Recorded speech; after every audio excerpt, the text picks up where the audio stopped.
Gift deed ಆಗಿ ಬಂದಂಥ ಜಮೀನು, ಪಾರ್ವತಿಯವರಿಗೆ ಗಿಫ್ಟ್ ಡೀಡ್ ಆಗಿ ಬಂದಂಥ ತಮ್ಮ ಸಹೋದರನಿಂದ ಗಿಫ್ಟ್ ಡೀಡ್ ಏನು ಬಂತು, ಆ ಜಮೀನಿಗೆ ಪ್ರತಿಯಾಗಿ ಅವರು ಬದಲಿ ನಿವೇಶನವನ್ನು ಮೂಡಾದಿಂದ ಕೇಳ್ತಾರೆ ಅಥವಾ ಅರ್ಜಿ ಹಾಕ್ತಾರೆ. ನನ್ನ ಜಮೀನನ್ನು ಮೂಡಾದವರು ಬಳಸ್ಕೊಂಡಿದ್ದಾರೆ, ಅಂದರೆ 2001ರಲ್ಲೇ ಅಲ್ಲಿ ನಿವೇಶನಗಳಾಗಿದೆ ಅಂತ. 2001ರಲ್ಲಿ ಪಾರ್ವತಿಯವರ ಹೆಸರಲ್ಲಿ ಇರಲಿಲ್ಲ ಆ ಭೂಮಿ, ಆದರೂ ನನ್ನ ಜಮೀನದು, ಅದನ್ನು ಮೂಡಾದವರು ಬಳಸ್ಕೊಂಡಿದ್ದಾರೆ, ಅದಕ್ಕೆ ಪ್ರತಿಯಾಗಿ ನನಗೆ ಸಮಾನಾಂತರ ಬಡಾವಣೆಯಲ್ಲಿ ಸೈಟ್ ಕೊಡಿ, ಬದಲಿ ನಿವೇಶನವನ್ನು 50-50 ಅನುಪಾತದಲ್ಲಿ ಕೊಡಿ ಅಂತ ಕೇಳಿದ್ದಾರೆ. ಇಲ್ಲಿ ಒಂದು ಪ್ರಶ್ನೆಯನ್ನು ರಾಘವನವರು ಪ್ರಸ್ತಾಪಿಸಿದರು. ಪಾರ್ವತಿಯವರು ಅರ್ಜಿ ಹಾಕಿದರು ಮೂಡಾಗೆ, ನನಗೆ ಬದಲಿ ನಿವೇಶನ ಕೊಡಿ ಅಂತ ಅವ್ರು ಕೇಳ್ತಾರೆ. ಆಗ ನೀವು ಯಾರು ಅಂತ ಒಂದು ಪ್ರಶ್ನೆಯೂ ಕೇಳಿಲ್ಲ ಅಧಿಕಾರಿಗಳು. ನೀವು ಯಾರು ಅಂತಂದರೆ ನಿಮಗೂ ಆ ಜಮೀನಿಗೆ ಏನು ಸಂಬಂಧ ಅನ್ನುವಂಥ ಪ್ರಶ್ನೆಯನ್ನೇ ಕೇಳಿಲ್ಲ. ಅಧಿಕಾರಿಗಳು 50-50 ಅನುಪಾತದಲ್ಲಿ ಬದಲಿ ನಿವೇಶನವನ್ನು ಕೊಡೋದಕ್ಕೆ ಮುಂದಾಗ್ತಾರೆ. ಯಾವುದೇ ಪ್ರಶ್ನೆಯನ್ನು ಕೇಳದೆ ಅಧಿಕಾರಿಗಳು ಇಲ್ಲಿ 14 ಸೈಟನ್ನು ವಿಜಯನಗರ ಬಡಾವಣೆಯಲ್ಲಿ ಕೊಟ್ಟಿದ್ದಾರೆ. ಸೊ ಅಧಿಕಾರಿಗಳ ಕಾರ್ಯವೈಖರಿಯ ಬಗ್ಗೆಯೂ ಕೂಡ ಇಲ್ಲಿ ಅನುಮಾನಗಳು ಹೇಳುತ್ತೆ ಅನ್ನೋದನ್ನ ರಾಘವನ್ ಅವರು ಪ್ರಸ್ತಾಪ ಮಾಡ್ತಾ ಇರೋದು. ಇನ್ನು 50-50 ಅನುಪಾತದಲ್ಲಿ ಅವರಿಗೆ ಸೈಟನ್ನು ಕೊಡಲಾಗಿದೆ. ಈ 50-50 ಇಲ್ಲಿಗೆ ಅಪ್ಲೈ ಆಗಲ್ಲ.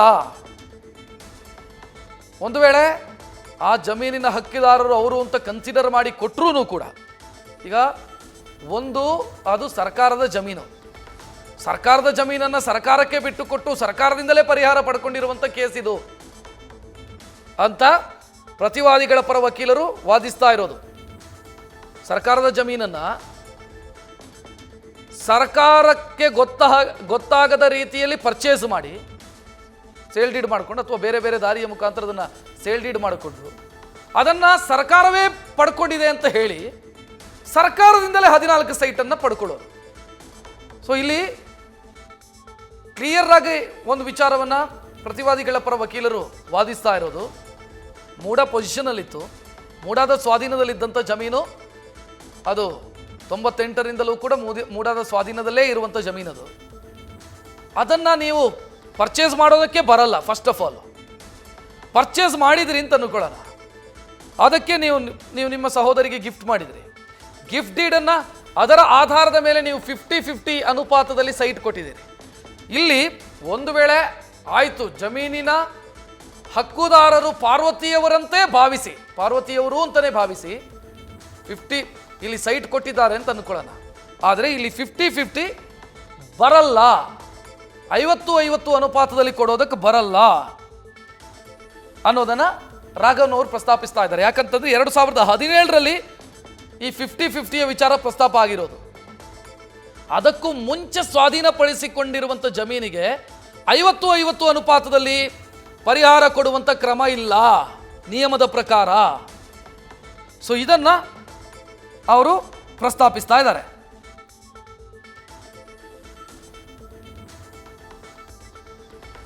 ಸೊ ಇಲ್ಲಿ ತಪ್ಪುಗಳಾಗಿದೆ ಅನ್ನೋದು ಮೇಲ್ನೋಟಕ್ಕೆ ಕಾಣ್ತಿದೆ ಅಂತ ರಾಘವನ್ ಅವರು ವಾದ ಮಂಡಿಸೋ ಸಂದರ್ಭದಲ್ಲಿ ಹೇಳ್ತಾ ಇರೋದು.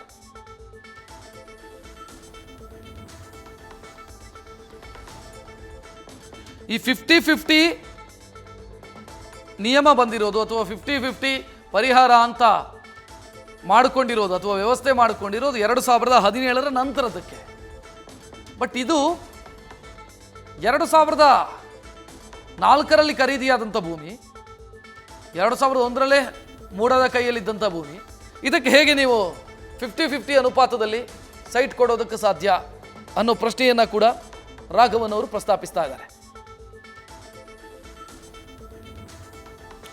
ಇನ್ನು ಸೈಟ್ ಕೊಡೋದಕ್ಕೆ ಮೂಡಾ ಕೊಟ್ಟಿರುವಂಥ ಕಾರಣಗಳನ್ನು ಕೂಡ ರಾಘವನ್ನ ಓದ್ತಾ ಇದ್ದಾರೆ. ಯಾವ ಕಾರಣದ ಮೇಲೆ, ಯಾವ ಮಾನದಂಡದ ಮೇಲೆ ಸಿದ್ದರಾಮಯ್ಯ ಅವರ ಪತ್ನಿಗೆ 14 ನಿವೇಶನಗಳು ವಿಜಯನಗರ ಬಡಾವಣೆಯಲ್ಲಿ ಹಂಚಿಕೆಯಾಗಿದೆ, ನೀಡಲಾಗಿದೆ ಬದಲಿ ನಿವೇಶನದ ರೂಪದಲ್ಲಿ ಅನ್ನೋದಕ್ಕೆ ಮೂಡಾವೇ ಕೊಟ್ಟಿರುವಂಥ ಕಾರಣವನ್ನು ಅವರು ವಿವರಿಸ್ತಾ ಇದ್ದಾರೆ, ಅದನ್ನು ಓದ್ತಾ ಇದ್ದಾರೆ.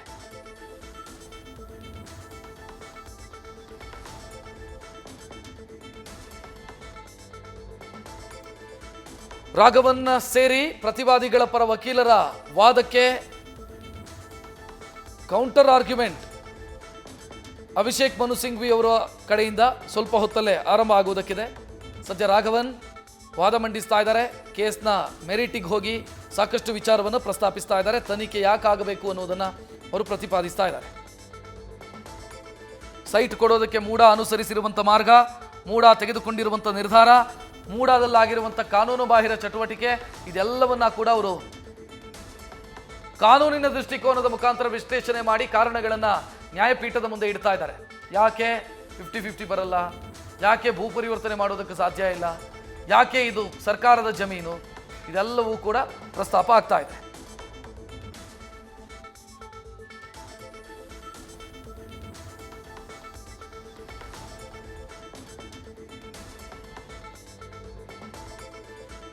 ಸೊ ಇಲ್ಲಿ ಸ್ನೇಹಮಯಿ ಕೃಷ್ಣ, ಪ್ರದೀಪ್ ಕುಮಾರ್ ಮತ್ತು TJ ಅಬ್ರಹಾಂ ಇವರ ಪರ ವಕೀಲರು ವಾದ ಮಂಡಿಸುವ ಸಂದರ್ಭದಲ್ಲಿ ತನಿಖೆಯ ಅವಶ್ಯಕತೆ ಏನಿದೆ ಅನ್ನೋದನ್ನು ಬಹಳ ಪ್ರಬಲವಾಗಿ ಪ್ರತಿಪಾದಿಸಿದ್ದಾರೆ. ಯಾಕೆ ತನಿಖೆ ಆಗಬೇಕು ಅಂತ. ತುಷಾರ್ ಮೆಹ್ತಾ ಗವರ್ನರ್ ಪರ ವಕೀಲರು ಪ್ರಾಸಿಕ್ಯೂಷನ್ಗೆ ಅನುಮತಿ ಕೊಟ್ಟಿರೋದು ಯಾಕೆ ಸರಿ ಅನ್ನೋದಕ್ಕೆ ಸೀಮಿತವಾಗಿ ಅವರು ವಾದವನ್ನು ಮಂಡಿಸಿದ್ದಾರೆ. ಮೊನ್ನೆ ಯಾಕೆ ಸರಿ, ಯಾಕೆ ಗವರ್ನರ್ ತೆಗೆದುಕೊಂಡಂಥ ನಿರ್ಧಾರ ಕಾನೂನಿನ ಪ್ರಕಾರ ಮಾನ್ಯ ಅನ್ನೋದನ್ನು ಅವರು ಪ್ರಸ್ತಾಪಿಸಿದ್ದಾರೆ.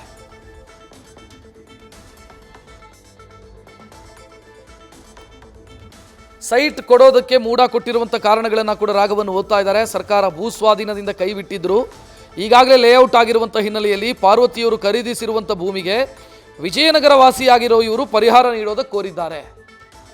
ಸೊ ಇದು ಎಲ್ಲವೂ ಕೂಡ ಮೂಡಾದ ಡಾಕ್ಯುಮೆಂಟಲ್ಲಿ ಇರುವಂಥ ವಿಚಾರ, ಇದನ್ನು ಅವರು ಪ್ರಸ್ತಾಪಿಸ್ತಾ ಇದ್ದಾರೆ.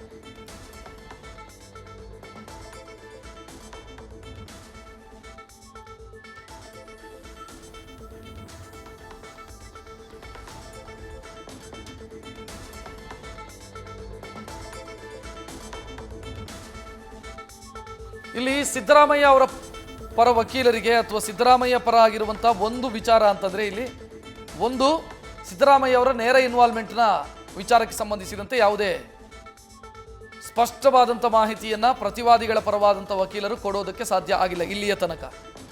ಅವರು DCM ಆಗಿದ್ದರು, ಆ ಕಾರಣಗಳನ್ನೆಲ್ಲ ಕೊಟ್ಟಿದ್ದಾರೆ. ಬಟ್ ಏನು ಪ್ರಭಾವ ಬೀರಿದ್ದಾರೆ ಅನ್ನೋದನ್ನು ಯಾರೂ ಕೂಡ ಎಕ್ಸ್ಪ್ಲೇನ್ ಮಾಡಿಲ್ಲ. ಅದು ಗೊತ್ತಾಗಬೇಕು ಅಂತಂದರೆ ತನಿಖೆ ಆಗಬೇಕು ಅಂತ ಪ್ರತಿವಾದಿಗಳ ಪರ ವಕೀಲರು ಮೊನ್ನೆಯಿಂದಲೂ ಕೂಡ ಪ್ರಸ್ತಾಪಿಸ್ತಾ ಇದ್ದಾರೆ. ಇಲ್ಲಿ ಇನ್ನೊಂದು ಬಹಳ ಪ್ರಮುಖ ವಿಚಾರವನ್ನು ಈ ಡಿನೋಟಿಫಿಕೇಷನ್ಗೆ ಸಂಬಂಧಿಸಿದಂತೆ ಪ್ರಸ್ತಾಪ ಆಗಿದೆ.